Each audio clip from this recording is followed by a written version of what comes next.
Assalamualaikum warahmatullahi. Innal hamdalillah nahmaduhu wa nasta'inuhu wa nastahdihi wa nastaghfiruh wa nu'minu bihi wa natawakkalu alayhi wa na'udzu billahi min shururi anfusina وسيئات أعمالنا من يهده الله فلا مضل له ومن يضلل فلا هادي له أشهد أن لا إله إلا الله وحده لا شريك له وأشهد أن محمدا عبده ورسوله اللهم صل على محمد وعلى آله وأصحابه ومن تبعهم بإحسان إلى يوم الدين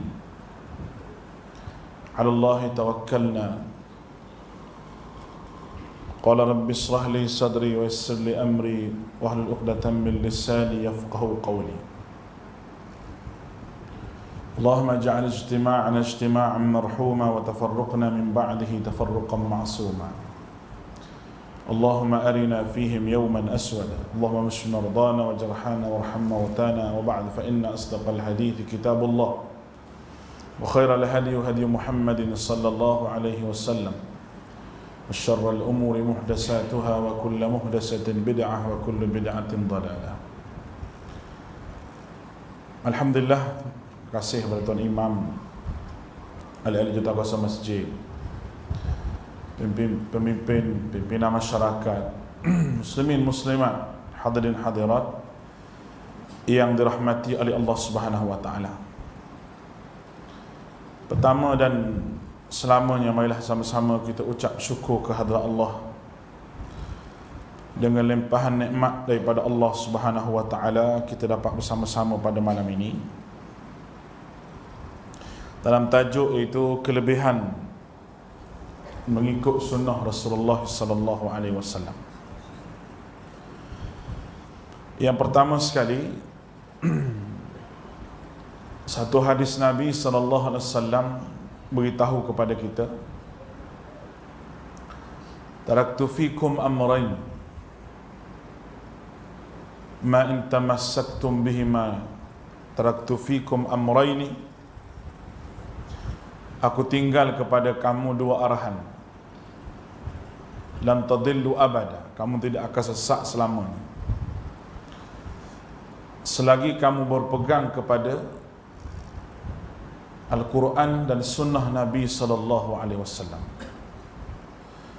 Ma in tamassaktum bihima kitaballahi wa sunnati, kamu tidak akan sesat selamanya selagi kamu berpegang dengan dua arahan ini. Arahan yang pertama Al-Quran dan arahan yang kedua hadis Nabi. Amrun makna satu arahan, amrayni makna dua arahan.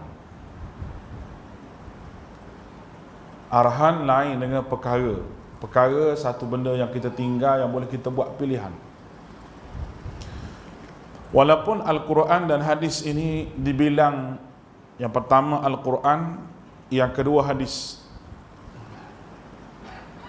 tetapi dia tidak boleh terima Al-Quran dulu baru terima hadis. Tak boleh, dia kena terima sekaligus Quran dan hadis. Kerana dia tidak dibilang dengan tertib, tapi dia dibilang dengan jumlah keseluruhan.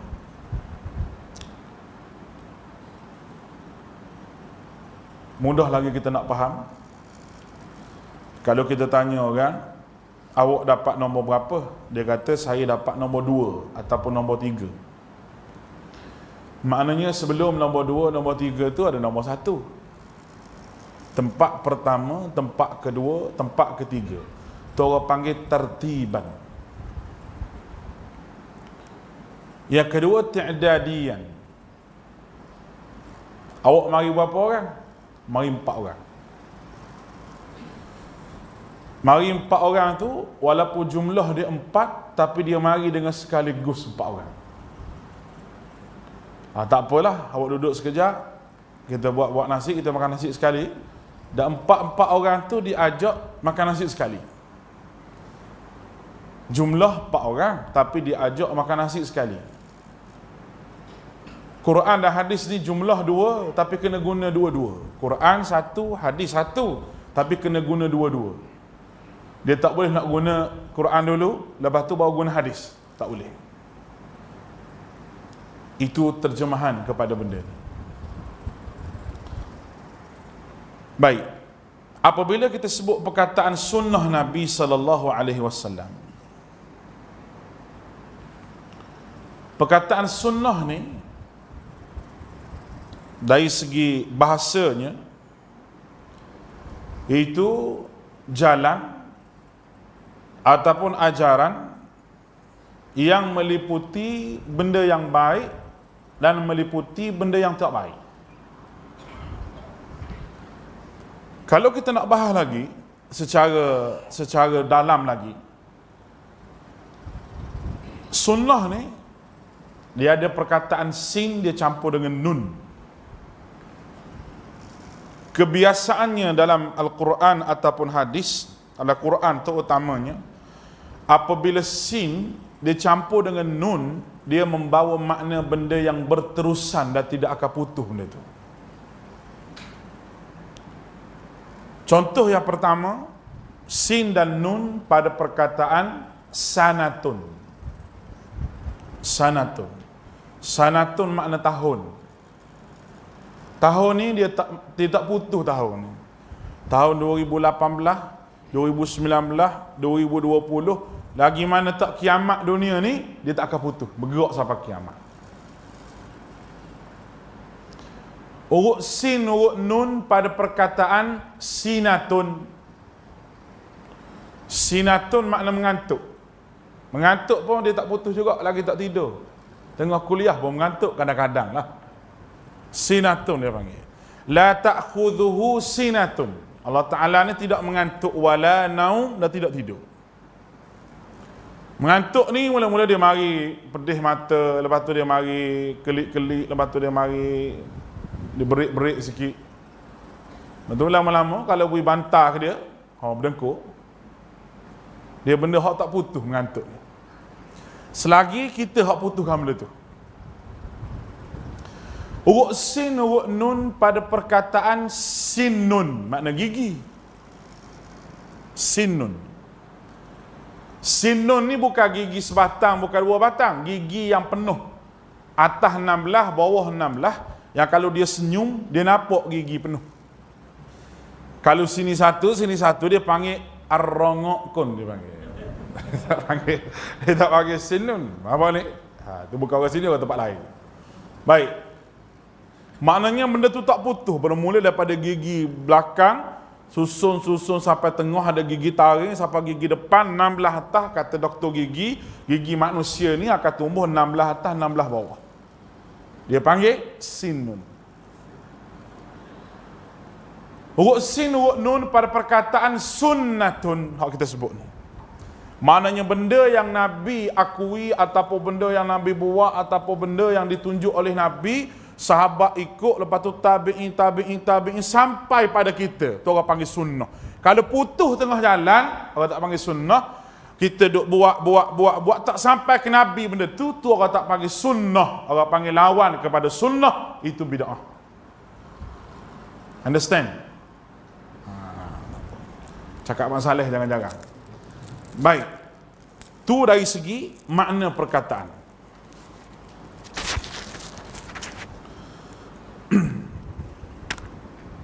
Bismillah. Kemudian, kalau kita nak bahas dari sudut syarak dia, makna perkataan tadi dia panggil ilmu wad'i, ilmu meletakkan perkataan. Banyak lagi kalau nun campur dengan fa, kalau nun campur dengan ain, banyak lagi perkataan-perkataan tu yang biasanya Nabi sebut maknanya gini. Dan maknanya merangkumi apa yang diucapkan oleh Nabi SAW. Sebab Nabi ni setiap ucapan dia sama ada dinamakan sebagai wahyu Allah, nama dia Quran, ataupun hadis Nabi SAW juga merupakan wahyu Allah. Hadis Nabi ni bukan daripada Nabi. wa ma yantiqu 'anil hawa in huwa illa wahyun yuha. Nabi tidak bercakap ikut hawa nafsu melainkan apa yang diwahyukan oleh Allah Taala kepada dia. Hak ni yang Siti Kasing duk bahas ni. Kena Ustazah Siti Kasing? Kena tak? Hari ni kalah hari ni. Sisters in Islam mencabar fatwa negeri Selangor, Mahkamah memutuskan hari ni kalah. Padan muka dia. Tadi pukul berapa dah? Pukul 5 lebih ke pukul 4 lebih ada dia buat live dalam FB dia. Ada masih lagi nak lawan tuntutan Sisters in Islam. Tahu ke tak Islam ni apa dia ni? Ni bukan persatuan jual kuih akok ni. Bukan persatuan kapuk lekor ni. Sisters in Islam ni persatuan antarabangsa yang kononnya membela hak para wanita. Wanita kena jadi tu imam, wanita kena jadi tu bila, wanita boleh baca khutbah. Nak hak sama rata di antara lelaki dan perempuan. Perempuan mesti dapat dua juga, harta bahagian pusaka tu mesti bagi sama juga. Perempuan boleh jadi tu imam, tu bila, perempuan macam-macam nak hak perempuan. Termasuk perempuan boleh kahwin lebih pada satu. Bingung belaka ni. Walaupun mengaji tinggi, lawyer sampai ke UK mana, tapi dituntut benda hak tak masuk akal. Kerana manusia ni sekedik dah lama-lama jadi bodoh, lembu pun suka ke dia. Kata 2-3 orang hak fahaman begini ni, dia kata orang yang ikut Muhammad ni sallallahu alaihi wasallam, orang ikut Muhammad ni dia kata macam mana boleh kata Muhammad tu betul sedangkan Muhammad ni lupa. Tu di antara ucapan dia. Dia kata ada hadis Muhammad ni lupa. Kita kata memang dia Nabi lupa. Nabi lupa solat. Ada? Tetapi Allah Ta'ala sengaja melupakan Nabi untuk jadi hukum. Sebab nak ikut Nabi ni jenis lupa. Kalau Allah Ta'ala buat betul Nabi ingat semua tak lupa, kalau kita lupa nak buat macam mana? Kita nak rujuk pada siapa kalau lupa? Nabi terlena tidur, Nabi suruh Bilal gerak, tiba-tiba dengan Bilal tidur sekali. Sehinggalah Nabi bangun, matahari itu memancar atas muka Nabi dah. Setengah ulama kata lebih kurang dalam pukul 11, pukul 10 gitu dah. Baru Nabi sedar. Nabi pun berangkat ke tempat lain. Nabi kata jangan duduk sini. Banyak syaitan ni tempat ni. Kita pergi kat semayang tempat lain. Nabi semayang tempat lain.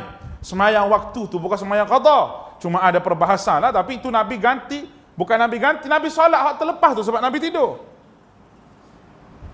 Sebab apa? Sebab ada hak perangai gitu. Ada hak tidur lena sangat, tak tahulah makan kambing ke makan apa malam tu. Tidurlah. Bangun-bangun pukul 7. Kalau tak ada panduan daripada Nabi, bangun pukul 8, pukul 9, kita nak ambil panduan daripada mana? Tu Nabi lupa. Dan Nabi pernah lupa juga. Oh, Nabi lupa. Nabi sembahyang subuh, Nabi angkat takbir Allahu Akbar, Nabi letak. Nabi pun masuk dalam rumah. Sahabat kata pelik-pelik, tak pernah berlaku ni. Tak pernah berlaku Nabi buat begini. Angkat takbir, Nabi letak tangan, Nabi masuk. Sahabat pun tengok sama-sama dia. Nabi keluar pun basah janggut Nabi, basah rambut Nabi. Sahabat tanya Rasulullah, kenapa basah-basah ni? Aku terlupa mandi wajib. Terlupa mandi wajib, keluar-keluar jadi Tok Imam. Tok Imam ni jangan buat dah, Tok Imam sini. Tok Imam rumah jauh dah. Nabi ni rumah tepi masjid. Tepi masjid Nabi keluar jadi imam. Aku terlupa mandi wajib. Menjadi hukum juga bahawa tak boleh nak semayang. La taqrabus salah. Apa ni? Jangan kamu semayang kalau kamu dalam keadaan tidak bersuci, kerana al-wudu miftahus salati tuhur. Kunci bagi semayang itu adalah ambil air semayang, kena bersih. Nabi lupa rakaat, begitu Nabi semayang 2 rakaat zuhur. Sudah semayang Nabi paling belakang. Sahabat tengok aku tengokmu. Sahabat tengok 2 rakaat pelik, biasa semayang 4 rakaat. Nabi pun duduk belakang relax. Ada riwayat kata sahabat bisik-bisik sama dia. Semayang 2 macam mana? 2 je lah, Nabi ikut je lah. Cakap banyak, sahabat ikut Nabi je. 2 tak tertanya banyak lah. Last sekali seorang nama Zuliyadain. Dia duduk depan soh depan, dia pergi kat Nabi. Dia kata Rasulullah nak tanya. Cara dia tanya Nabi cukup-cukup comel. Dia kata Rasulullah, adakah Rasulullah nak pergi ke mana-mana, qasar semayang, ataupun Rasulullah sallallahu alaihi wasallam hari ni Allah Taala suruh semayang 2, ataupun Rasulullah lupa. Dia tak tanya lupa dulu. Dia tanya takut-takut ada hukum baru suruh semayang 2 rakaat. Rasul kata, dah, tak pergi mana-mana. Aku semayang 4 tadi. Rasulullah kata semayang 4. Dia kata, dah Rasulullah, saya ikut belakang, saya rasa semayang 2. Rasulullah tekan dia. Dah, aku semayang 4. Rasulullah kata. Dia pun gelabah. Dia kata, ke saya lupa. Dia kata, dia takut dia tu lupa. Gini Rasulullah tanya orang lain. Rasulullah kata, adakah betul perkataan Zulyadain ni? Wahai sahabat, ya Rasulullah, saya semayang 2. Kita ikut je lah, 2-2 lah. Rasulullah pun bangun, Rasulullah tambah 2 rakaat lagi. Walaupun sudah ada perbualan di antara Nabi dan sahabat. Maknanya menjadi hukum. Di atas kelupaan Nabi SAW menjadi hukum. Dah sengaja dilupakan oleh Allah Ta'ala. Benda ni hak sisters Islam tak faham ni. Hak puak-puak kata jemaah Quran, nama dia jemaah Al-Quran. Nama dia jemaah Al-Quran. Dia pakai Quran saja, hadis tak pakai. Sebenarnya dia tak pakai hadis juga, kerana Al-Quran itu ditafsir oleh hadis. Orang panggil jemaah Quran Malaysia. Dengar macam nama Islam. Jemaah Quran Malaysia. Guna Quran saja, hadis tak pakai. Mu nak semayang macam mana kalau tak pakai hadis? Dalam Quran tak ada sebut semayang, cara semayang. Sallu kama ra'aitumuni usalli. Semayang disebut oleh hadis. Nabi rakaat, Nabi sujud, semua disebut oleh hadis. Ni buat-buat ni. Buat-buat liberal, capur sistem Islam, pluralisme, yang dua tiga ekor buat ni menghuru-harakan keadaan orang hak beragama Islam. Mana-mana pun ada yang menuntut hak kebebasan manusia. Kalau duduk di Eropah, dia serang Kristian. Duduk di Malaysia, dia serang Islam. Kita takut anak-anak buah kita, cucu-cucu kita jadi gitu je. Tu saya sebut tu. Baik, kita balik pada tajuk kita ni. Hak tu kalau nak dengar hak sistem Islam tu kena panggil lain kali, sembelih kambing baru kita cerita habis. Dia tak boleh buat keluar sikit-sikit sudahlah. Baik. Baik. Sedangkan menurut istilah ulama, sunnah memiliki beberapa makna yang seperti mana berikut dia kata. Yang pertama, iaitu menurut ahli hadis, sunnah ialah yang disandar kepada Nabi SAW yang berupa qaul wa af'al wa taqrir. Qaulun Nabi, perkataan Nabi, af'alun Nabi, perbuatan Nabi, taqrir, pengakuan daripada Nabi. Sebelum daripada kita sebut kebaikan ikut sunnah ni, kita kena faham apa dia sunnah tu dulu. Yang pertama, perkataan Nabi. Apa yang Nabi sebut berbentuk al-amru wan nahi, iaitu larangan dan suruhan. Larangan ada yang haram, ada yang sampai tidak sampai kepada haram, tetapi makruh saja, ada juga gitu. Walaupun dia Nabi larang, ada larangan yang berbentuk haram. Nabi tak bagi tu. Ada yang haram, ada yang larangan berbentuk macam Nabi larang ngopai anjing. Katanya anjing tu pergi tidur dekat Nabi tidur bawah tu, lepas tu dia bising-bising macam mana tak tahulah, tengah hari tu Nabi kata haram, tak boleh pegang anjing. Sahabat pening kepala sebab ada sahabat hak jaga kebun. Nah, anjing tu dia buat jaga kebun. Sahabat kata Rasulullah, hak jaga kebun macam mana? Jaga kebun boleh lah. Rasulullah jawab gitu. Kalau orang ngaji hadis ni, dia ada jawapan Nabi yang berbentuk menenangkan hati kawan tu. Yang bukan bentuk satu kewajipan, tapi cara Nabi jawab tu nak suruh kawan tu reda sikit. Dia ada benda tu. Contoh bab lepas sembahyang sebut subhanallah, alhamdulillah, Allahu akbar. Ada satu riwayat tu kan, ja'ah lidusur bil ujur. Mari orang yang susah bertemu dengan Nabi kan.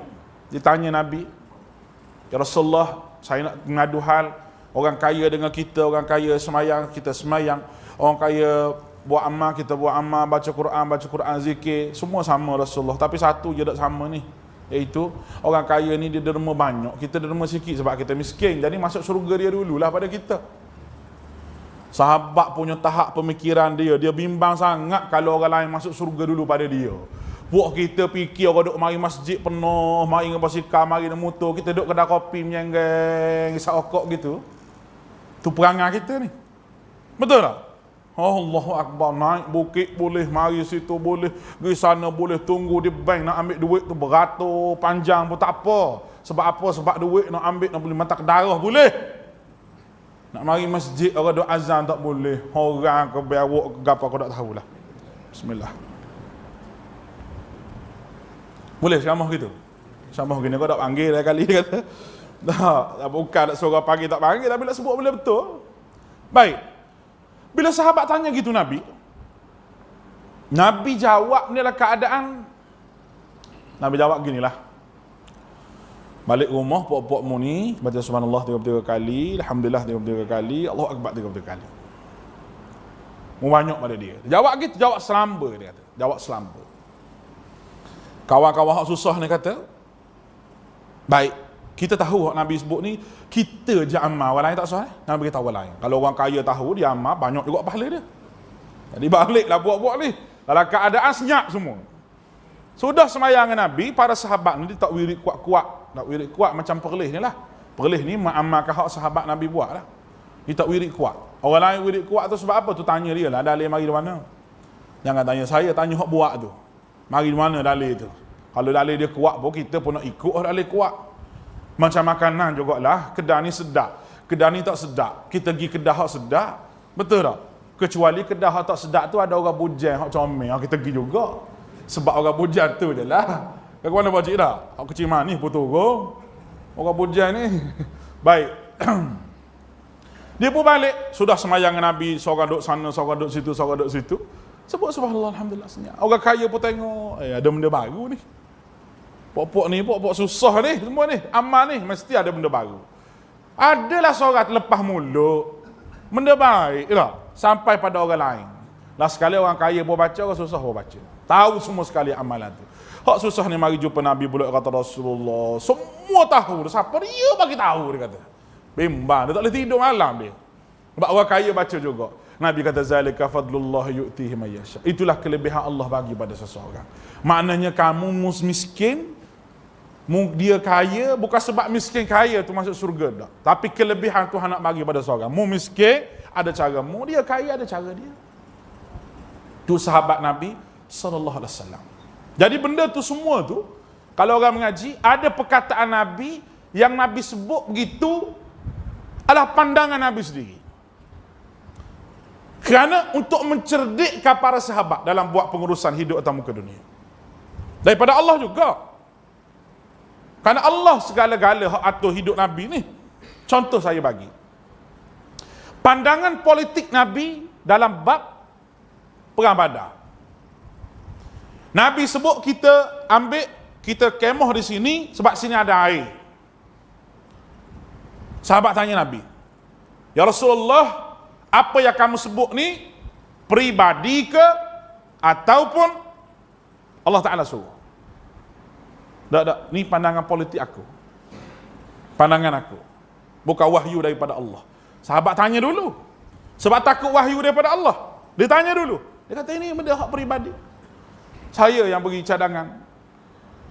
Sahabat tu kata gini, Rasulullah, depan tu ada sumber dia, telaga dia ada sumber. Mata air dia, kita pergi kemah hujung. Sebab apa?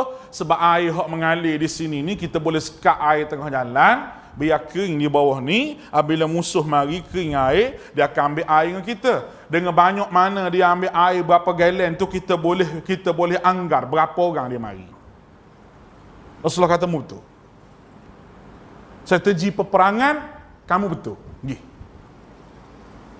Ada yang berbentuk wahyu daripada Allah. Contoh perjanjian Hudaibiyah. Bila Rasulullah nak masuk Mekah tak boleh, buat haji tak boleh. Sebab apa? Sebab disekat. Masa tu orang hak merintah Mekah ni, pok-pok musyrikin Mekah, dia tak bagi visa haji masa tu. Nak masuk tak boleh. Duduk di Hudaibiyah saja. Kalau masuk perang, kena buat perjanjian. Allah Ta'ala pimpin Nabi dalam masalah ni. Perjanjian. Buat perjanjian, tidak ada seorang sahabat pun yang setuju dengan perjanjian tersebut. Nabi yang setuju. Hatta Sayyidina Ali yang menulis perjanjian tersebut, yang mana Sayyidina Ali disuruh Bismillahirrahmanirrahim. Arab Mekah kata buang Ar-Rahman Ar-Rahim, tulis Bismillah saja. Kami tak mahu Ar-Rahman Ar-Rahim. Rasulullah kata pada Sayyidina Ali, buang Ali Ar-Rahman Ar-Rahim. Sayyidina Ali macam tak mahu buang. Tak sampai hati nak buang nama Allah ni, nak padam nama Allah, tak sampai hati.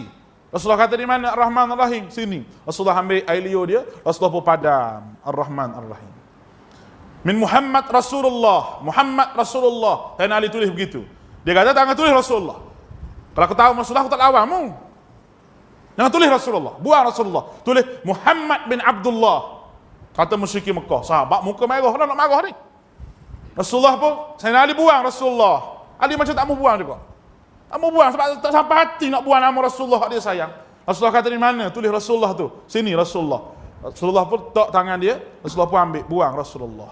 Perjanjian satu Rasulullah buat. Tidak ada seorang sahabat yang puas hati. Hatta Sayyidina Umar bin Khattab mari jumpa dengan Abu Bakar. Adakah kita orang betul, wahai Abu Bakar? Ya, kita orang betul. Dan dia orang yang salah, syirik musyrikin. Ya, dia musyrikin. Kalau kita lawan dia, kita mati syahid. Kenapa kita tak lawan? Abu Bakar kata dia tu Rasulullah. Abu Bakar ni selalu menenangkan keadaan. Ya Rasulullah, kita kena ikut. Sehinggalah Nabi SAW suruh sahabat bertahallul. Kita tahallul di sini. Kita balik. Sahabat macam tak mau buat. Dia duk ingat ke benda ni, mungkin sahabat tu ingat bahawa benda ni adalah benda peribadi Nabi mungkin. Sehingga Rasulullah masuk dalam kemah dia. Ada seorang ummahatil mu'minin, isteri Nabi dalam kemah tu. Bukan Aisyah, saya tak ingat nama. Hafsah ke apa. Dia duduk, Rasulullah duduk dalam kemah. Isteri kata, kenapa Rasulullah? Nampak muka masam. Dia kata, sahabat tak mau cukup. Mana nak masuk juga. Nasihat seorang isteri pada suami bernama Rasulullah, isteri dia tu nasihat yang baik. Dia kata Rasulullah senangnya, Rasulullah ambil pisau, Rasulullah cukur sendiri. Rasulullah ambil pisau, Rasulullah pergi cukur sendiri. Biasa Rasulullah ni dia suruh orang cukur kepala dia tak. Rasulullah pun ambil pisau, Rasulullah pun duduk tengah-tengah tu, Rasulullah cukur sendiri kepala dia, yang menyebabkan para sahabat mari peluk Nabi SAW. Baru sahabat faham itu adalah wahyu daripada Allah Subhanahu Wa Taala. Laqad sadaqallah rasulahu ar-ru'ya bil haqq latadkhulanna al-masjidil haram insyaallah minal aminin muhalliqina ru'usakum. Allah Taala sebut dalam Quran. Sesungguhnya benarlah mimpi Nabi bahawa kamu akan masuk Masjidil Haram dengan aman satu hari nanti dan cukur kepala kamu. Sahabat yakin dengan mimpi Nabi sallallahu alaihi wasallam. Siapa tengah jalan, nak balik mana turun ayat inna fatahna laka fatahan mubina. Allah Taala nak beri kemenangan kepada orang Islam. Bila? Masa Fathul Makkah. Tahun lepas daripada tahun itu. Ni kehebatan janji Nabi sallallahu alaihi wasallam. Memang betul di atas perkataan Nabi sallallahu alaihi wasallam. Baik. Walaupun kadang-kadang perkataan Nabi ni benda hak tak masuk akal kadang-kadang. Apa dia hak tak masuk akal? Ada juga ustaz, ada. Dalam hadis Abu Daud di apa tu dia sebut Nabi Sulaiman ada 99 orang bini, dia tidur satu malam dengan bini dia semua. Hak tu yang Pak Cik nak ayat Nabi Sulaiman tu nak suruh gagah tu. Bukan makan tokat Ali je, tunggu-tunggu Ali pun makan. Oh tu, makan tokat Ali, habis kopi tokat Ali, habis papan, semaya subuh pukul 8. Ingat 2 paket kopi tokat Ali, mari subuh pukul 5 lah sekali dengan tahajud di masjid dulu lah. Ada pun tahajud di rumah, lepas tu mari masjid. Tak. Nak kuat kok mana tak tahulah. Hadis ni seorang tokoh pemikiran daripada Pakistan tu, dia bahas. Oh, dia kata tak mungkin, dia kata. Tak mungkin. Menyebabkan semua tok-tok guru besar di Pakistan tu lawan kenyataan dia. Tokoh pemikiran Islam Al-Maududi. Dia bahas benda ni. Dia kata bahawa takkanlah boleh begitu manusia. Dia main takkan begitu. Dia main guna akal dia. Sebab tu agama tak boleh guna akal. Takkan tak molek ustaz begini. Takkan tak molek. Itu bukan agama tu. Itu guna akal. Guna akal ni iblis lah. Oh, iblis ustaz. Memang iblis. Sebab iblis yang kata Adam ni dicipta daripada api. Tanah aku dicipta daripada api. Ya Allah, khalaqtani min nar wa khalaqtahu min tin. Dia daripada tanah, aku daripada api. Api wa ana khairum min. Aku lebih baik daripada dia. Dia pergi mengaji di mana, tak tahulah kata api tu molek pada tanah. Kita pun tak tahu. Tuhan pun tak ada bagi tahu dia lah, kitab pun tidak ada, syariat pun tidak ada. Dia guna kepala otak dia sendiri bahawa api tu molek daripada tanah. Orang buat amal ibadah guna kepala otak sendiri ni, orang guna hujah iblis ni lah. Tak faham lagi, aku tak tahu lah, minum air sikit. Kena faham tu. Otak kau tak molek. Kalau molek tuan-tuan, mai Jumaat molek tak? Molek. Kenapa lepas semaya fardu kita tak buat semaya sunat secara berjemaah ramai-ramai? Awak tak buat begitu. Kenapa tak buat? Nabi tak buat. Reti. Buatlah sebab semaya jemaah molek. Sehingga ada yang puasa tiap-tiap hari, Nabi marah. Molek ke tak puasa? Nabi marah. Puasa molek puasa ni. Puasa ni pahala banyak. Apatah lagi puasa nak sampai bulan Muharram. Puasa pada bulan-bulan haram. Bulan Muharram adalah puasa yang afdal. Bagi sahabat yang suka berpuasa, Nabi buat satu garis panduan untuk puasa. Nabi kata apa? Afdalus saum saumu Daud wa yuftiru yauman wa tasumu yauman. Seafdal-afdal puasa. Puasa Nabi Daud. Puasa sehari tak puasa sehari. Puasa sehari tak puasa sehari. Nabi suruh selang-seli. Ada sahabat suka baca Quran. Tiap hari tamat Quran. Tiap hari tamat Quran. Ayah dia buat kira bini seorang ke dia. Saya lupa lama sahabat tu, boleh bukalah riwayat. Ustaz Amin dah tahu kok. Sahabat tu tak? Sahabat Nabi menikah tak tidur dengan bini, duk amat ibadah. Bini baik, senyap bini. Lepas pada tu pak mentua ni marilah, dia mari jalan rumah, kata macam mana suami kamu, elok okey ke tak? Dia kata suami saya okey, malam-malam semayang, baca Quran, pagi puasa. Dia jawab gitu. Jawab macam nak jawab gitulah perempuan, faham tak? Pak mentua ni tengok je pelik ni, cakap gini ni. Bagi tahu bahawa aku puasa, aku baca Quran, pagi puasa, malam semayang, pagi puasa, malam semayang. Sebut pada Nabi. Nabi kata tak boleh buat begitu. Nabi kata, Nabi larang dia jangan buat begitu. Sebab apa? Mau baca Quran lah, baca Quran biarlah kamu tamat. Nabi kata seminggu sekali, dia kata saya gagah Rasulullah, saya boleh. Lebih pada tu saya boleh. Rasulullah kata seminggu 3 kali lah, 3 kali. Saya boleh Rasulullah lagi. Rasulullah kata tidak ada lah orang paling betul baca Quran, paling molek. Dia tamat Quran seminggu 3 kali. Baru dia senyap. Maknanya garis panduan nak baca Quran ni seminggu 3 kali. Seminggu 3 kali khatam. Kita setahun sekali bulan puasa. Tu pun letih, cabut gigi palsu. Allah, banyak lawan sahabat. Ni kesungguhan para sahabat dalam mengikut Nabi. Sebab tu saya kata sahabat bersungguh. Kenapa kita nak buat amalan hak sahabat tak buat? Sedangkan sahabat orang paling bersungguh nak buat amalan. Kenapa jadi gitu? Sebab syaitan nak tipu. Selalu saya sebut Uthman ibn Affan, orang kaya. Uthman ibn Affan memang dia kaya sungguh. Bukan kaya main-main. Harta dia sampai sekarang kerajaan Saudi duk jaga.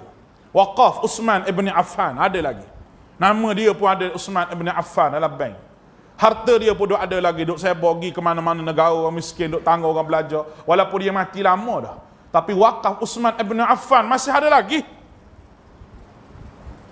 Mengalir harta dia kaya sungguh. Uthman ibn Affan ni berniaga apa online ke? Tak ada online lagi masa tu dah. WhatsApp pun tak ada lagi. Kalau berniaga online sekarang senang, duduk rumah atas meja. Letak makanan depan, nasi satu, laptop satu. Oh, dia boleh order. Sampai barang. Ada orang tolong packing. Dia tolong ambil order je. Dalam sekarang, nega. Senang. Uthman ni kena pergi ambil barang di situ, letak di sini, kena bagi pada orang tu, kena bagi pada orang ni. Sibuknya Uthman.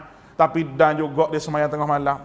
Dan juga dia puasa sunat. Dan juga dia baca Quran seminggu tamat 3 kali. Kita, nega apa Pak Cik? Jual paling kereta api ke? Kejual apa? Kejual lagi kapal terbang. Pak Cik jual apa ni yang tak sempat nak semayang malam, tak sempat nak mari masjid, tak sempat nak mari mengaji ni. Uthman bin Affan punya bersungguh buat amal, punya bersungguh berniaga, semua akhirat tak lupa, dunia pun boleh. Ni orang cerdik. Dan sahabat begitu bersungguh nak ikut Nabi SAW. Dah bukan semua sahabat duk mari belajar dengan Nabi tak tiap hari, tidak. Dia hok belajar dengan Nabi tak tiap hari, dia ada 14-15 orang jadi ahli sufah.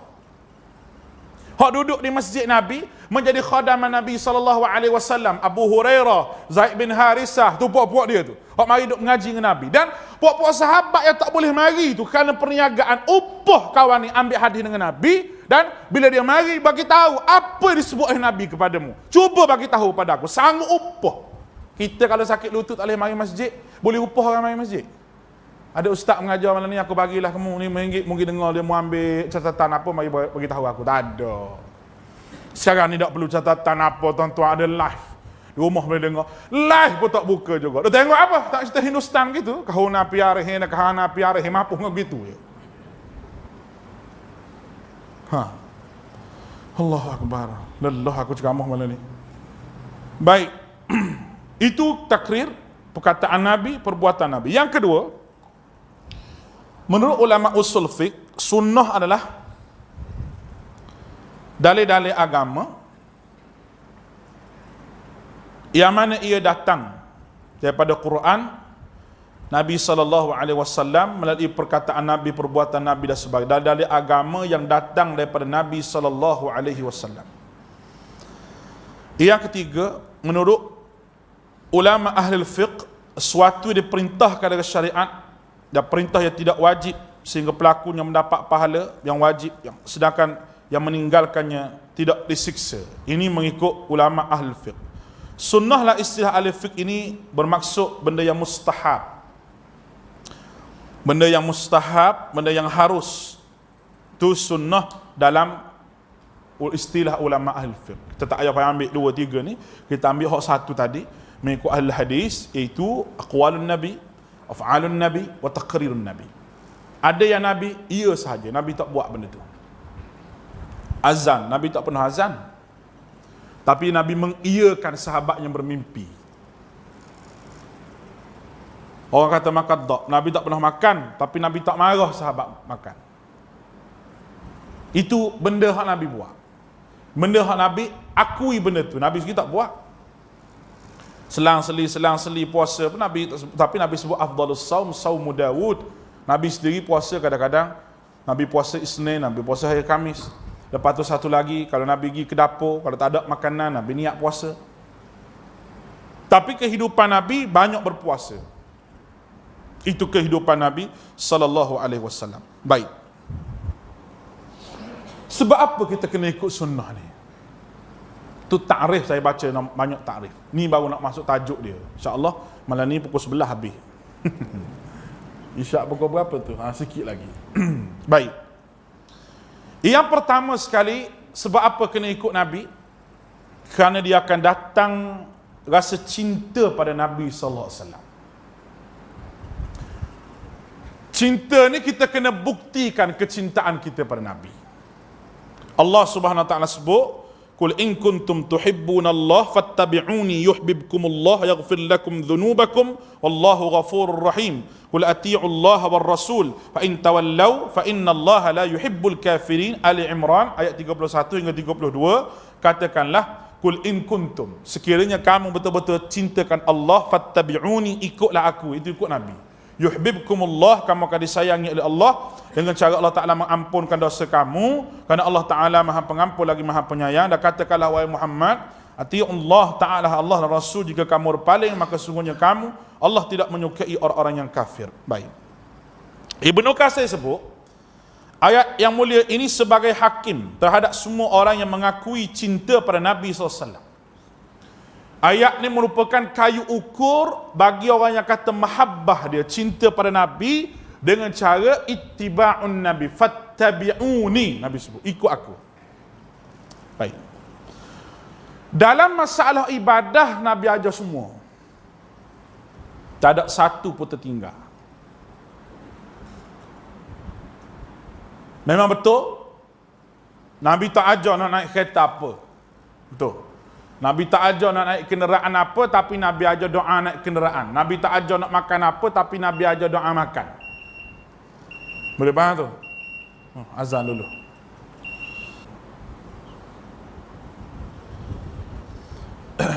Baik. Kenapa kita sebut orang yang cinta pada Nabi ni akan ikut Nabi? Sebab Allah Ta'ala sebut. Dan Nabi disuruh oleh Allah Ta'ala sebut supaya fattabi'uni, ikut Nabi.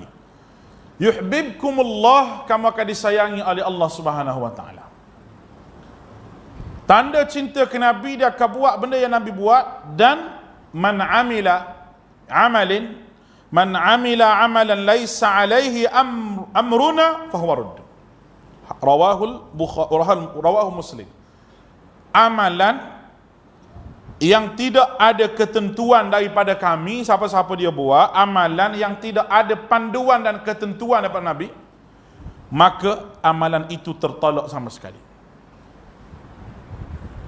Perkataan amalan ni dalam hadis ni, kita kata amal, buat orang panggil, buat amal. Ada satu lagi perkataan dalam bahasa Arab dia panggil fa'ala, perbuatan juga. Amala pun buat juga. Tapi amala dengan fa'ala ni dia lain. Kalau saya nak sebut perbezaan semuanya, saya rasa tak habis malam ni. 15 ke 16 perbezaan. Tapi saya nak sebut hak mudah untuk tuan-tuan faham. Fa'ala adalah benda yang sentiasa dibuat. Minta maaf. Amala, benda yang sentiasa dibuat. Fa'ala, benda yang dibuat jarang-jarang. Sebab tu semua amal soleh ni disebut dengan amilus solihat. Disebut dengan perkataan amala. Kita panggil buat amal. Tapi zakat dia tak panggil amal. Dia panggil waliz zakati fa'ilun. Nampak tak ni? Waliz zakati fa'ilun. Zakat fa'ilun. Kamu keluarkan dengan jarang-jarang. Oh tak keluar. Zakat ni setahun sekali je zakat ni. Beza di antara amala dengan fa'ala. Ada perbuatan yang kita buat, sembahyang. Allahu Akbar. Allah panggil amala. Betul tak? Dalam sembahyang tu, Allahu Akbar. Duduk gitu. Duduk gini. Jangan. Dah? Benda tu tak ada niat tu. Tak ada niat. Dia mari dengan spontan. Itu orang panggil fa'ala. Faham ke tak tahu lah ni? Rasa kalau makan lepas ni faham lah kot. Sebab tak makan lagi dia tak faham lagi ni. Nah? Zakat takbir Allahu Akbar semayang. Lepas tu dia mari tengok kuku, dia mari duduk gitu. Ada niat ke tak tu? Spontan dia panggil. Benda yang tidak melibatkan mari pada hati kita. Nak semayang tu kena mari pada hati. Dua perbezaan tu saya bagi malam ni di antara amala dengan fa'ala. Dia ada 16 perbezaan. 16 tu melibatkan bahasa belaka. Kalau kita nak bahas malam ni rasa tak habis lah. Tuan-tuan kena pergi di rumah lah, bawa itik panggang, si pisang boleh lah belajar lah. Jadi dua saja. Mari sekali lagi kita sebut dua lagi. Baik. Dalam bab amal ni Nabi diajar supaya beramal. Dan segala amilus solihat dalam Al-Quran rujuk pada Nabi. Ataupun mudah kita sebut amilus solihat. Kita sebutlah Quran alladzina amanu, orang beriman, wa amilus solihat, dan orang yang amal dengan amal soleh. Amal soleh ni semua amal itu mari pada Nabi sallallahu alaihi wasallam. Itu mana amal soleh. Orang yang beriman kepada Allah makna la ilaha illallah. Orang yang amilus solihat, orang makna orang tu ada Muhammad Rasulullah. Sebab bila sebut Muhammad Rasulullah kena ikut Nabi lah sebagai Rasulullah. Dan Nabi mari ajar pada kita apa? Nabi tak mari ajar cara nak buat pizza. Nabi tak mari ajar cara nak buat roti. Nabi tak ajar cara nak buat rumah. Nabi ajar hubungan kita dengan Allah Ta'ala. Nak buat apa tu ikut kita je lah. Nak makan sambal belacan pun boleh, nak makan budu terpoyok pun boleh, nak makan pocok paku pun boleh, nak makan apa pun makan je lah asal halal. Tapi Nabi ajar macam mana kul samillah, bacalah bismillah sebelum makan dan ambil hak depan sekali. Cara nak mentarbih tu Nabi ajar, cara nak buat benda tu Nabi tak ajar. Boleh faham ni? Kalau faham ni saya rasa tak ada dah orang nak buat benda bid'ah. Tak ada dah. Apa? Saya faham dah ustaz. Alhamdulillah. Sebenarnya kita ni, minta maaf lah saya sebut dah, malah mengaji sebenarnya. Malah mengaji. Kita malah nak tahu sikit lebih mendalam dah. Sebab apa? Sebab kita rasa cukup dengan apa yang kita tahu nak masuk kubur. Hak tu nyakit paling besar sekali yang boleh menjahannamkan diri kita. Tuan-tuan, jangan duk rasa cukup dengan apa amalan yang kita ada ni. Dah cukup dah kali semayang, bersemayang dah, baca Quran pun okey dah, semua okey. Pakai duk relax tunggu mati je. Kita tak pernah tengok pun amalan kita tu sama dengan Nabi ataupun tidak. Nak tengok di mana ustaz? Bila ustaz tu duk mengajar ni hadis Bukhari, hadis Muslim, hadis Bukhari, hadis Muslim, hadis Bukhari, Muslim, Ibnu Majah, sebut hadis tu hadis ni, kita percaya pada ustaz tu. Tapi kalau ustaz tu kata ni tak ada lah hadis tapi tok guru saya ajar. Ni tak ada lah hadis tapi tok guru saya sebut. Perkataan tok guru ke mana ke tidak ada nilaian sikit pun di sisi Allah Taala selagi mana tok guru tu tak boleh buat mari hadis Nabi. Paling kurang perbuatan sahabat. Ataupun adalah perkataan-perkataan sahabat yang tidak bercanggah dengan hadis Nabi sallallahu alaihi wasallam, ataupun tabi'in. Hak Nabi akui, khairul qurun qarni, sebaik-baik kurun aku. Kemudian lepas pada tu. Hak tu hak Nabi akui. Ada ke tak amalan di antara 3 kurun tu? Tidak ada, tak payah buat. Tak payah buat. Sungguh nak buat sebab apa? Orang bersungguh nak buat ni sebab dia tak rasa puas hati dari Nabi. Tak puas hati. Sebab tu saya pelik apabila orang sebut nak buat rahmatan lil alamin mengikut Malaysia. Saya pelik. Sebab wa ma arsalnaka illa rahmatan lil alamin. Rahmatan lil alamin tu Nabi. Nabi tu rahmatan lil alamin. Adakah perlu ada Islam hak jenama macam Malaysia? Saya tak suruh tuan-tuan jawab ni, suruh menteri jawab. Kalau menteri dengar lah. Saya bukan sokong parti mana-mana ni. Faham tak ni? Nampak tengok lain macam je. Ikut mu lah nak kata apa pun. Itu iklan. Baik. Yang dibuat oleh Nabi SAW, kalau kita buat rasa mari cinta ke Nabi. Allah Ta'ala akan campur perasaan kasih sayang dan cinta kepada Rasulullah SAW dengan kita buat apa yang Nabi buat. Walaupun sikit dan walaupun ringkas. Tapi Nabi ajar. Selawat saja ada berapa belah riwayat selawat Nabi. Daripada sependek-pendek selawat sampai sepanjang-panjang. Betul tak? Allahumma salli ala Muhammad wa ali Muhammad. Paling pendek. Allahumma salli ala Muhammad wa ala alihi wa ashabihi wasallam. Allahumma salli ala Muhammad wa ala ali Muhammad kama sallaita ala Ibrahim wa ala ali Ibrahim. Itu paling panjang. Tapi kita duduk selawat tu, Allahumma salli ala nabiyyina wa habibina wa syafi'ina. Mari dua aku tak tahu. Seronok tak selawat tu? Oh, seronok. Seronok mai daripada mana? Mai daripada nafsu, bukan mai daripada Nabi. Ingat baik-baik, seronok tu zayyana lahumus syaitanu a'malahum. Syaitan yang duk hias jadi seronok. Orang yang seronok amal dengan hak Nabi buat, lain rasa dengan seronok hak amal Nabi tak buat. Lain macam mana? Orang yang amal dengan apa Nabi buat, dia rasakan rasa sayang ke Nabi SAW. Tetapi orang yang buat ni, dia akan rasa sayang pada amalan tu, tapi hati tidak ada hubun Nabi. Tak ada sayang ke Nabi. Atau apabila buat mari pameran Nabi, barang hak Nabi tinggal, selipar Nabi, pedang Nabi, apa penuh orang duk pergi.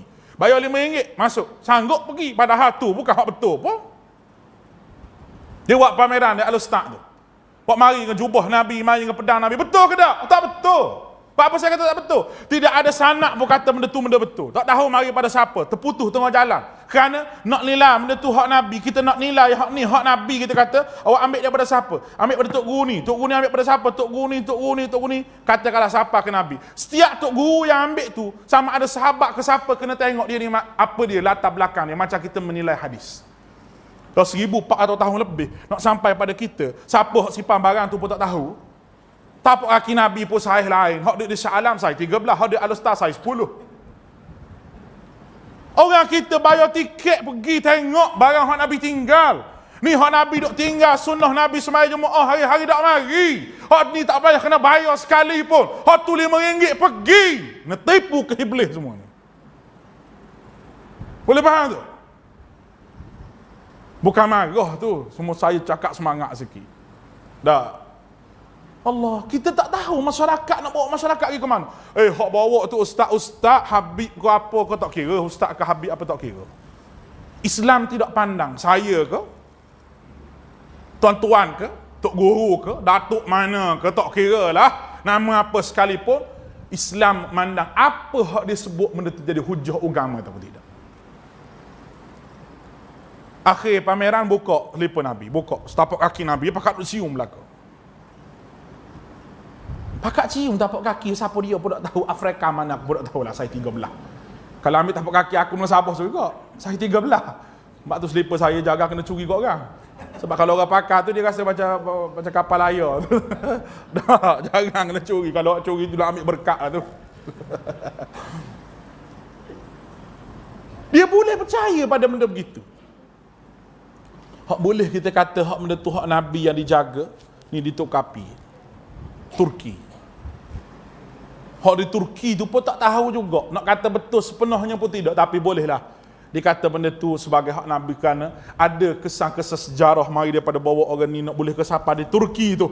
Sebab tapak kerajaan Islam Utsmaniyah di Turki. Kawan ni tak tahu mari daripada mana, rambut Nabi lah, janggut Nabi, sampai tahap buat mari darah Nabi. Di Kelantan baru-baru ni, darah Nabi. Allah. Nasib baik dah tak ada di Perlis ni sungguh. Orang Perlis ni kena bersyukur banyak. Betul. Kalau ada buat masuk benda-benda begini, tak negeri, semua negeri dah masuk dah. Hak buat mari ni, ada komisen dengan hak menganjur. Mungkin 25%. Tiket RM5 ni kita bagi dua. Kepala bapak untuk bapak aku, kepala bapak untuk bapak kau. Macam duk bagi dah cerita piramli dah. 1 untuk aku, 2 untuk kau. 3 untuk aku, 3 untuk kau. Tak ingat kepala bapak untuk bapak aku, kepala bapak untuk bapakmu kata. Bagi hak lidah ni. Macam piramli tunjuk tu, ada komisen. Ada hak orang untung. Hak kena tipu siapa? Kena tipu orang awam. Apa sebab orang awam tak mahu ngaji. Orang awam nak ambil berkat saja. Walaupun orang tu berkat macam mana, ada karamah, sepatutnya kita tanya, amalan apa ya Allah Ta'ala boleh memberkati awak ni? Yang mulut awak jadi masing, ke doa awak diterima. Patut kita tanya amalan apa ya awak amal, kita nak amal juga kalau amalan tu betul dengan Nabi. Dah, kita pergi ambil berkat dengan dia. Ni salah. Puncanya tak ikut Nabi. Dah, sahabat ambil berkat dengan Nabi, betul. Sebab Nabi tu memang berkat. Diri Nabi tu berkat. Tuan-tuan, Sayyidina Ali sakit mata, sahabat Nabi Sayyidina Ali sakit mata, Rasulullah ludah atas mata Sayyidina Ali. Cerah macam biasa, tak pernah sakit mata lepas pada tu Sayyidina Ali kata. Cuba main nak ludah atas mata, pak cik mari tengok. Hak kelabu tu buta terus. Betul tak? Tu Nabi, peluh Nabi, bawang ni. Tak ada masam bau Nabi, tidak ada. Nabi ni. Seorang sahabat dia bekam Nabi. Tak tahulah dia nampak darah Nabi tu sedap, nampak berkilat mula. Nabi suruh pergi buang. Nah, dia pergi minum. Mungkin dia bau, orang panggil buatlah perasaan dalam keadaan tak sedar. Macam tadilah fa'alah tadi tak? Dia buatlah keadaan tak sedar. Macam Sayyidina Umar lah. Sayyidina Umar bila orang kata Nabi tu wafat, dia macam tak sedar. Sebab sayang sangat ke Nabi. Sahabat ni gini, dia mempunyai jiwa yang sayang ke Nabi sebab dia duduk ke Nabi. Tengok darah Nabi lebih kurang, nak buang sayang, minum, legok minum. Rasulullah dia mai kat Rasulullah, dia senyap. Membuang darah aku ni, tak, buang ke mana? Senyap. Nak jawab, tak mau jawab. Membuang kamu minum. Nabi kata, saya minum Rasulullah, geram macam mana tak tahulah. Rasulullah gila kepala, saya kata, tak sentuh neraka tubuhmu. Sebab apa darah aku bercampur dengan darahmu. Bermakna bonus untuk dia. Ada kedok sahabat berebut ambil nombor nak bekam Nabi sebab nak minum darah. Tak ada. Kalau orang Melayu jangan. Ambil kiu lah. Nak minum darah Nabi, tak ada darah Nabi ni. HB habis turun kena minum ke sahabat belaka. Sebab apa? Jalan pintas untuk masuk surga minum darah Nabi. Jangan kita faham kecintaan pada Nabi dengan ambil berkat dengan orang, tidak.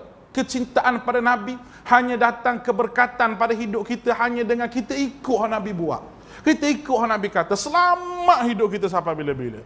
Kerana itu jaminan sayang pada Nabi dan amalan kita diterima oleh Allah Subhanahu wa taala. Baik. Sikit lagi. Boleh tunggu tak sikit lagi? Tak lama dah. Dalam 2-3 minit lagi. Baik. Seterusnya, orang yang ikut sunnah Nabi, Allah Ta'ala akan bagi hidayah dan dia terhindar daripada kesesatan. Dalilnya firman Allah Subhanahu wa taala, "Qul atii'u Allah war rasul fa in tawallaw fa innama 'alaihima hummila wa 'alaikum ma hummiltum wa in tuti'uhu tahtadu wa ma 'alar rasul illa al balaghul mubin." Surah Nur ayat 54. Qul atii'u Allah wa atii'ur rasul. Taatlah kamu pada Allah, katalah Muhammad. Taatlah kamu pada Allah, taat kamu pada Rasul.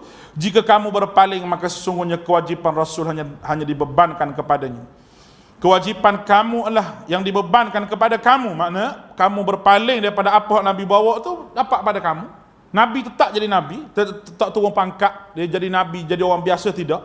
Dan jika kamu taat kepadanya, nescaya kamu akan mendapat petunjuk. Ni Allah Ta'ala sebut, wa in tuti'u, kalau mu taat pada dia, kamu dapat petunjuk, dan tiada lain kewajipan para rasul illal balaghul mubin, kecuali menyampaikan amanah daripada Allah dengan cara terang-terangan.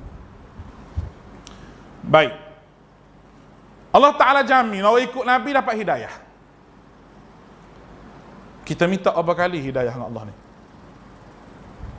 17 kali sehari. Betul tak? Hak wajib saja. Ihdinas siratal mustaqim. Minta dengan Allah. Ya Allah, beri hidayah pada aku jalan yang betul. Dalam solat kita. Salah solat kita puluh-puluh tahun dah kita solat ni. Tapi nak pastikan solat kita sama dengan Nabi tu, kadang-kadang orang terlepas pandang. Betul? Orang terlepas pandang. Solat nak cepat. Kawan duk tunggu, cepat solat. Orang duk tunggu, kita pun solat main-main, baca lebih kurang. Kalau orang buat padi tu, dia boleh duduk ketam padi tu, duduk ngokok gitu. Sampai jatuh lah sawah. Mujur tak mati. Dia punya tunduk tu. Rokok gitu lah. Orang buat padi tu tak? Tapi nak rokok lama, sujud lama sikit. Dah. Sakit kepala lah, sakit lutut lah, sakit dahi lah, ada belaka sakit. Pandai sungguh syaitan lagi usik di anggota tu masa kita semayang. Tadi kalau beratur kat BSN ambil bering tu, sikit tak sakit lutut. Oh, besar syaitan ni. Macam kena obat tahan sakit tu. Tak sakit sikit pun, tak rasa apa pun. Sebab apa? Nampak benda, duit, nampak duit. Hak semayang lama, berdiri lama ni tak nampak pahala. Hak semayang dengan tertib, dengan cara tertib, baca dengan tertib, tak tahu apa baca. Macam kereta api laju. Semayang puluh-puluh tahun dah, tapi tak rasa lazatnya semayang. Buat amal puluh-puluh tahun, tapi tak rasa lazatnya buat amal. Apa sebenarnya kita nak bawa jumpa dengan Allah Ta'ala? Maknanya kita minta ihdinas siratal mustaqim dalam keadaan kita tidak ambil hidayah Allah Ta'ala. Kata saja je, ihdina, tunjuk pada aku. Tunjuk ni, lepas pada tunjuk Allah Ta'ala tunjuk, kamu tak ambil.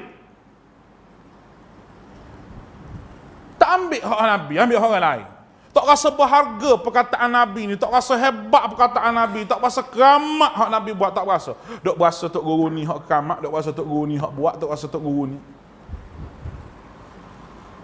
Hak nak ikut Nabi ni kena ikut tok guru hak ikut tok guru hak sama dengan Nabi. Sebab al ulama warasatul anbiya. Ulama ni pewaris bagi Nabi. Bukan waris keluarga, dia tidak waris ilmu.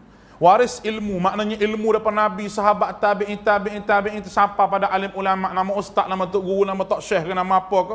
Dia yang buat agama ni sama dengan Nabi, maka itulah agama. Allahu Akbar. Last sekali tuan-tuan rahmati oleh Allah, belum saya tutup pada malam ini. Amal hak Nabi menjaga perselisihan dan perpecahan di kalangan kita. Kerana apa? Kerana Nabi sebut, "Usikum bitaqwallah", hadis yang saya baca kuliah 3 hari lepas, adalah kamu bertakwa kepada Allah Subhanahu Wa Taala dan taat pada pemimpin, dan semua sekali Nabi sebut bahawa kamu kena gigit alaikum bisunnati. Kalau terdapat banyaknya perselisihan setelah daripada aku, perselisihan banyak lepas daripada aku ini, maka kamu kena berpegang dengan sunnahku, sunnah khulafa ar-rasyidin dan golongan al-mahdiyyin, golongan yang dapat petunjukmu, peganglah, gigit dengan gerham kamu, dan jauhlah daripada perkara yang baru, dan setiap perkara baru itu bid'ah, dan bid'ah itu merupakan kesesatan. Itu Nabi sebut jelas-jelas. Punca perpecahan sebab tak ikut Nabi, berpecah. Kalau kita ikut Nabi, selesai. Nabi buat keluar pada kita satu benda yang selamat dunia akhirat. Kita ikut Nabi, kita selamat. Apa sahaja nak suruh jadi bersatu, Nabi je. Kalau mazhab Syafi'i ada, Maliki ada, tu ustaz macam mana dia tak ikut Nabi? Ikut Nabi juga. Semua ikut Nabi. Tapi cara dia faham hadisnya begini, cara hak ni fahamnya begini, cara hak ni fahamnya begini, cara kefahaman manusia itu tidak salah sedikit pun. Cuma kita kata kita mazhab Syafi'i, hak saya buat ni mazhab Syafi'i. Ada hak dia buat tu kadang-kadang Imam Syafi'i pun tak ajar, pandai-pandai dia. Melambak-lambak dia buat. Betul. Kalau saya sebut hak ni, kena marah kat orang lah. Tapi biarlah, sebut-sebut dah. Marah-marah pergi, Nabi lagi orang marah. Tak ada dalih, benda tak ada dalih. Sambut hari kematian seseorang. Orang duk buat sekarang hari haul, duk buat hari haul. Hari haul Tok Syekh ni, hari haul Habib ni, hari haul ni mana hari kematian dia, menyambut hari kematian. Ada ke dalam agama? Tidak ada. Sambut dengan cara apa? Ramai-ramai pergi ziarah kubur dia, ramai-ramai. Awak tak boleh ustaz ziarah kubur. Ziarah kubur kan baik, betul-betul. Dalil umumnya ada ziarah kubur baik. Tapi benda awak buat tu, awak menetapkan satu benda, satu perkara yang Nabi tidak tetapkan. Sedangkan ketetapan itu hanya pada Nabi. Kena faham. Kalau tuan-tuan lepas semayang baca subhanallah alhamdulillah 50 kali, boleh ke tak? Tak boleh. Sebab lepas semayang kena baca 33 kali. Luar daripada semayang, nak baca 100, 1000, baca lagi lah. Lepas semayang kita astagfirullah. Rajin sikit hari ni, apa? Kita baca subhanallah 50 kali lah. Dapat pahala sunnah ke tak? Tak dapat pahala sunnah Nabi. Sebab Nabi kata 33 kali. Luar daripada semayang, nak baca banyak mana, bacalah.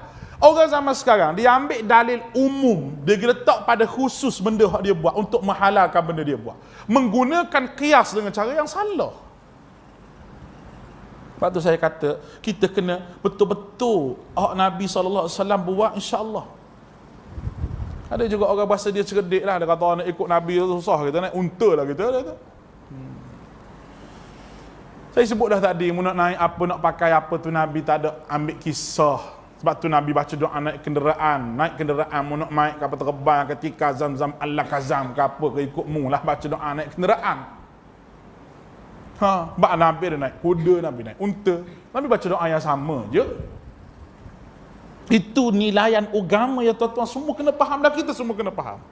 Barulah kita rasa hebat dan rasa ada fadilatnya kita ikut Rasulullah sallallahu alaihi wasallam.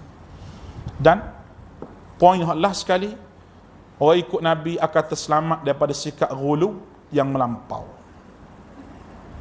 Baik, sebab apa saya kata gitu? Sebabnya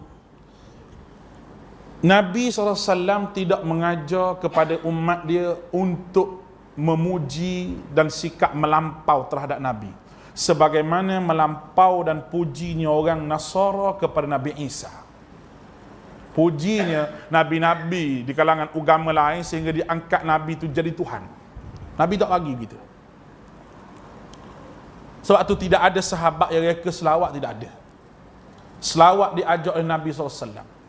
Bila ayat selawat itu turun, innallaha wa malaikatahu yusalluna 'alan nabi, dan tidak ada ibadah yang Allah Taala mulakan dengan diri dia kecuali selawat. Bila ayat selawat ni turun, sahabat tanya Nabi, qad arafna assalamu alayka ya Rasulullah, kami tahu cara nak beri salam padamu Rasulullah, cuba ajar kepada kami cara selawat macam mana. Semua Nabi ajar. 3 kali sahabat tanya baru Nabi jawab. Baru Nabi ajar cara selawat macam mana. Kenapa Nabi tak kata ikut mula nak selawat macam mana pun, buat-buat gilah, puji-puji aku gitulah, nada. Kerana sahabat nak dengar bagaimana Allah berselawat pada Nabi. Allah nak sebut macam mana kepada Nabi. Sebab tidak ada ibadah yang Tuhan mulakan dengan diri ni kecuali selawat. Hari-hari ni buat mari selawat ni lah, buat mari selawat ni lah, hak ni dapat lah mimpi lah, hak ni tok wali ni ajar lah, hak ni tok keramat ni ajar lah, mari daripada mana tak tahu. Tak rasa berharga selawat hak paling ringkas, Allahumma salli ala Muhammad wa ala ali Muhammad. Tak berasa berharga dengan selawat tu. Rasa berharga dengan selawat Tok Syekh dia ajar ni, hak Nabi pun tak ajar. Mentipu ke syaitan ke tak? Tipu ke syaitan. Mudah je benda tu. Jadi, kita tidak akan sifat melampau. Orang kata ikut sunnah melampau. Ikut sunnah melampau. Sebenarnya dia yang melampau, bukan kita yang melampau. Dia yang kerah. Orang kata kerah, agama ni kerah. Tak tuan-tuan. Inna ad-dina yusrun. Agama ini mudah. Dan tidak ada yang memayahkan agama itu kecuali dia bertemu dengan kekalahan. Putus asa tengah jalan. Kalau buat benda yang tidak ada agama, betul. Kita buat ikut sunnah Nabi, kita akan bersemangat nak bela Nabi SAW. Kita akan rasa sayang ke Nabi. Bagaimana puak sahabat sayang ke Nabi? Luar biasa sayang dia pada Nabi. Luar biasa sayang pada Nabi. Dia sanggup letak diri dia depan. Nabi duduk belakang. Mati dia dulu pun tak apa, kena anak panah dia sebab apa? Sebab Nabi. Kita nak meletakkan diri kita ikut sunnah Nabi. Apa orang nak kata ikutlah. Orang nak kata apa, pergi kata gilah, tak apalah. Janji kita ikut sunnah Nabi. Satu benda yang payah dia kalangan. Sedangkan Nabi hidup dalam masyarakat majmuk juga. Nabi hidup dalam masyarakat yang berbilang juga. Tapi Nabi boleh buat. Sebab apa? Sebab innal ladzina qalu rabbunallahi summa istaqamu. Kerana orang yang mengatakan Tuhan kami Allah dengan tauhid yang betul, jadi istiqamah di atas perkataan. Istiqamah ni apa? Wa allaw istaqamu ala at-tariqati la asqainahum ma'an ghadaqa. Tuhan sebut dalam Quran. Kalau mau istiqamah di atas jalan aku ni, ma'an ghadaqa Tuhan sebut. Ibarat mu minum air sejuk ni. Ni air ni orang panggil apa? Air masak dah. Betul tak? Istiqamah ni macam mana? Apa kaitan istiqamah dengan air masak pula Ustaz? Tuan-tuan minumlah air apa pun, tuan-tuan tidak akan sudah dengan air itu kecuali dengan air masak. Boleh faham tak? Saya minum air yang paling mahal Ustaz, RM12. Last sekali, air sejuk satu. Minumlah air teh, minum air suam satu. Tak sudah kena minum air ni juga. Bermakna, orang yang istiqamah, dia tidak akan rasa sedap buat satu benda kecuali dia buat selalu benda tu. Lepas ke asal dia baca Quran, mari kawan dia ke, mari siapa ke, dia rasa gelisah tak buat benda tu. Sebagaimana gelisahnya tekak kita tak minum air sejuk tadi. Tu hebat perkataan Allah Ta'ala. Kait hanya ma'an ghadaqa, air je. Tapi itulah pembayang kepada istiqamah yang mesti ada dalam tubuh kita. Istiqamah dengan sunnah Nabi SAW. Allah Ta'ala akan tolong kita. Mudah-mudahan dirahmati Allah. Setakat itu saja untuk malam ni. Allah Ta'ala beri peluang pada kita, insya-Allah. Aqulu qawli hadha wa astaghfirullahal azim li wa lakum. Assalamualaikum warahmatullahi wabarakatuh.